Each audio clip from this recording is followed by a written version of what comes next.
Welcome back to Your Par. On today's episode, we have one of my favorite cars of all time and a guest that's willing to share it with me. Jeff, welcome and thanks for being on. Thanks, Keith. Thanks for having me. What kind of car do we have? We are looking at a 2000 Dodge Viper GTS Coupe. And what kind of powertrain does it have? This is the 8-liter V10, and it uses a 6-speed Tremec T56 transmission. Right on. And so these are the Gen 2 Vipers. What are some of the characteristics from the side that let us know it's a Gen 2 and not a Gen 1 Viper? Good question. The first thing I think you'll notice is this thing called a roof. For sure, for sure. The Gen 1s had, there were two options for the roof. It came with them both. It came with like a cloth, kind of a target top sort of a thing. Okay. And then it had a hard top that you can kind of clamp on. Neither kept the water out, so you don't need to worry about that. So pretty much the hard top, and you will see it when we get to the different angles, but it also has Carroll Shelby's iconic double bubble design. Oh, fantastic. That was kind of came out of like the Shelby Daytona coupes and also the GT40. Okay. So that's probably the biggest feature to be able to tell a Gen 1 from Gen 2. All right. Well, Jeff and I are going to walk around the car, show you some of those other features. You're going to get a better look at those tops as he was talking about, and you'll be able to pick out a Gen 2 from a Gen 1 at a car show or driving down the highway. Okay, so we've made it to the back of the Viper. Jeff, give us kind of the same treatment. What makes this a Gen 2? So again, the difference here was with the hard top and the way that rear glass came down, Dodge kind of had to completely redesign the whole back end. So one of the biggest things that they did was this duckbill spoiler across the back, and it just changed the whole layout of the back of the car. So the Gen 1s had the rear mount taillight way up in the front, had just a real short stubby window in the back. This time we've got the whole slant, and then they actually integrated the high mount brake light into this Dodge emblem, which was originally just supposed to be a sticker. The taillights are pretty much the same shape. I think they're just in a slightly different position, and yeah, it's pretty much just a pronouncement of that spoiler in the back. If you're at the back of a Gen 1 versus a Gen 2, the Gen 2 just looks a lot taller overall. The Gen 1 kind of had that Honda Del Sol-esque look to it with the flat back coming Yeah, back. that's almost exactly what it was. Right on. All right. Well, let's move up front and check out the front of the car. All right, up front of the Viper, we're going to give you the same story as the rest of the Viper. What makes this Gen 2 Viper? Well, one of the differences, the Gen 1s didn't have these hood vents on the side. These are just kind of heat exhausts for the engine. Gen 1s also didn't have the esteemed NACA air duct. This thing was actually kind of a partnership with NASA to get, it seems so small, but it lets so much air into the engine. Huh. The air intakes and filters are actually right here behind this unit to catch the air. You can read a lot of old articles that the problem with the Gen 1s is that they had a lot of overheating problems and they just couldn't get enough air into the things. And so surprisingly, that's what did the trick, just that ductwork right there. Right, and that is pretty tiny compared to the surface area of that hood. Right, and even the surface area of the grill, the openings of the grill, that's just for cooling across the radiator. Okay. And another thing you can see from this angle are the bumps above the driver's compartment on that hardtop. And it does give the car a pretty distinct look from both the rear and the front. Right.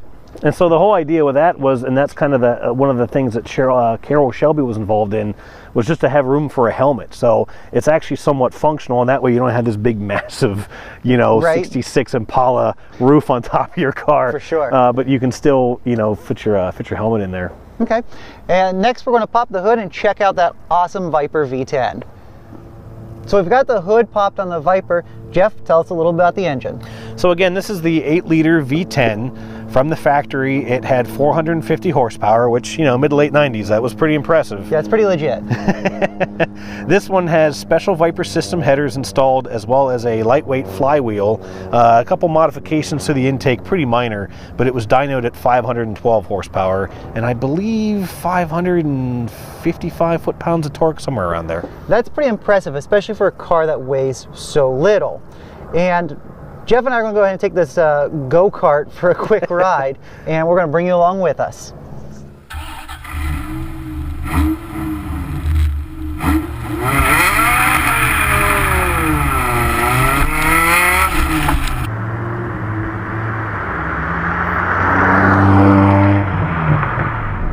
Okay, so here we are in Jeff's Viper, and I'm going to be honest with everybody, I love Vipers. I mean, I love Vipers. And it's kind of funny because, like, you have these Mopar enthusiasts that say, hey, I love Mopars, but they're not huge into the Viper world. And you have these guys that are Viper enthusiasts, but aren't huge Mopar enthusiasts.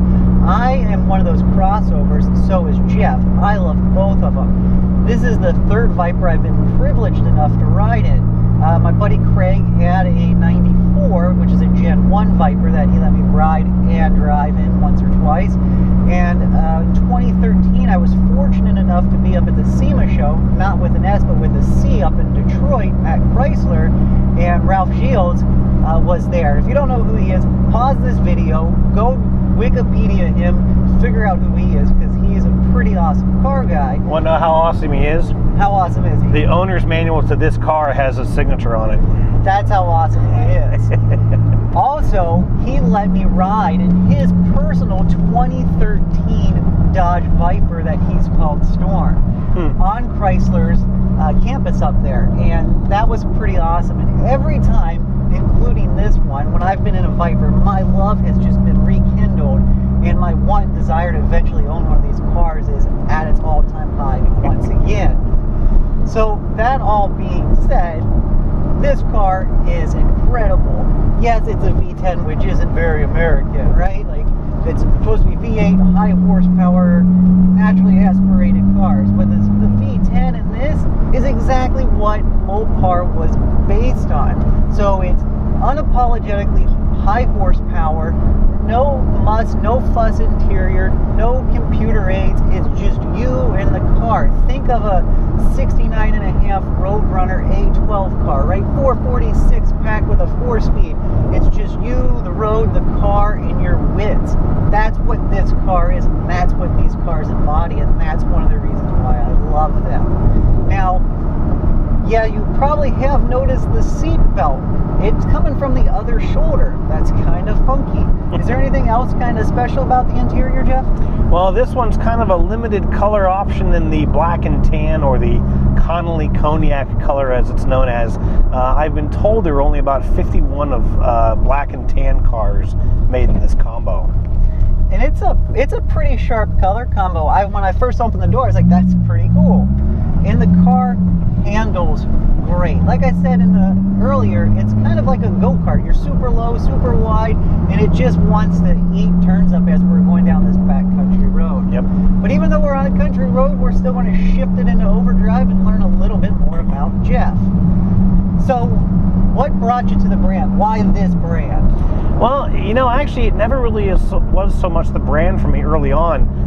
The funny story, and kind of listening to you talk about how you got to know the Vipers, I was a kid, I was about 15 years old, and my mother got me a subscription to this publication called Wheels and Wings, and it was geared towards kids. You would get this little binder, and you'd get these 8x10 glossy cards. They had all kinds of cars and planes and tanks, just all kinds of weird stuff. And it would come with a little toy model that you could put together. They were, you know, cheap as all get out. But I got the one day, and, you know, I was all excited. All my Wheels and Wings came in, and I opened the envelope, and the car in the very front was this red, low-slung, these 3-spoke, almost fang-looking wheels, and it just blew out of the page at me. And I was like, what is this? And it was the Viper. Yeah. And it was 1993, right around 92, right around that time frame. And I just fell in love with it, right? I'm just staring at the page, and I could tell you in probably way too much vivid detail the first 2 times I even saw one, the first time I got to ride in one, doing the Viper days with Skip Thomas on a racetrack. The first time I ever got in a Viper was on a racetrack. How about that? That's a good way to set it. Yeah. Yeah, exactly. That definitely kind of, I mean, you want to talk about being accelerated into love with a car. Right. That did it. And so just the car, just the Viper really brought me on.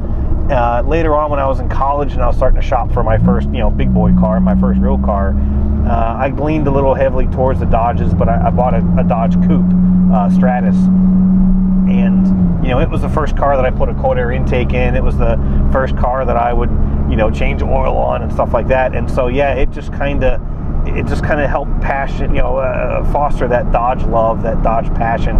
And now I got 4 of them. Right on. Absolutely. Different makes and models and years and such. But okay. And what about this Viper makes you happy? You know, this Viper is, it's my first Viper. What else do I need? That's fair. I bought it when I was 29 years old, which I think, you know, not a lot of people get to do that at that age. And surprisingly, it really wasn't that expensive.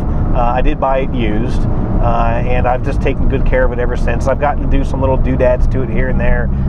You know, my own gear shift knob that I found from a place down in Georgia. I took the cognac wheel off and put a RT10 black wheel on it. Just little things like that to personalize it, added cruise control to it. But you know, just the fact that after 15 years or so of just being an uber Viper fan, I got to land in Chicago, and a buddy picked me up and took me out to a guy's house, and I bought his. There it is. And it was just, I can't tell you what that was like. You know, I've been married. I had my wedding day. That day was a little better. Oh. Bringing home the Viper. And she knows it. She's all right with it. She understands. All right. But just that, I drove the car home that day, and the guy I bought it from, he didn't, you know, he's like, oh, you should trailer it. And I was like, that's not the life this thing's going to live. And if you've ever driven through Indiana, just those flat roads for miles and miles, nothing. Yep. just cruising with the radio going, and you know, all I had were just some CDs I had mixed together. That was an experience I can't describe. Okay. And then if you could have one other Mopar, what would it be? So that's a tough call, because you know, I know you've got an E-body Barracuda. I do. And that was actually my first car back in high school, was my dad's 72 340 Cuda. Oh, nice. And you know, I didn't have the appreciation for him back then. I bought my own back in 06. I sold it a couple years later. But I know there's a bunch of people on ebodies.org forums who would love to hear me say that if I only got one more, it'd be an E-body, and it would be a tough call. But I got to tell you what, they've discontinued this car. It was one of the saddest things I ever read. And so if I could get a chance to get my hands on a 15, or you know, one of the latest years, the 13 through 17, I should say, the Gen 5s, that's probably what I would aim for, is just to get one of the last Vipers ever made. Yeah, and I do love the Gen 5. I'm right there with you. I love the Gen 5 Viper. And so when you're normally cruising around, not shooting video with me, windows up or windows down? Well, right now it's about 40-something degrees outside, so we are doing windows up. Yeah, it is November in Ohio. That's right. But no, I'm all about the 280 air conditioning. Heck yeah, I love that. You know, and that's, especially in a car like this, you definitely want to have the windows down, feel the wind, hear the road underneath the tires. I totally get that, and I absolutely love that. So, thanks for watching, everybody.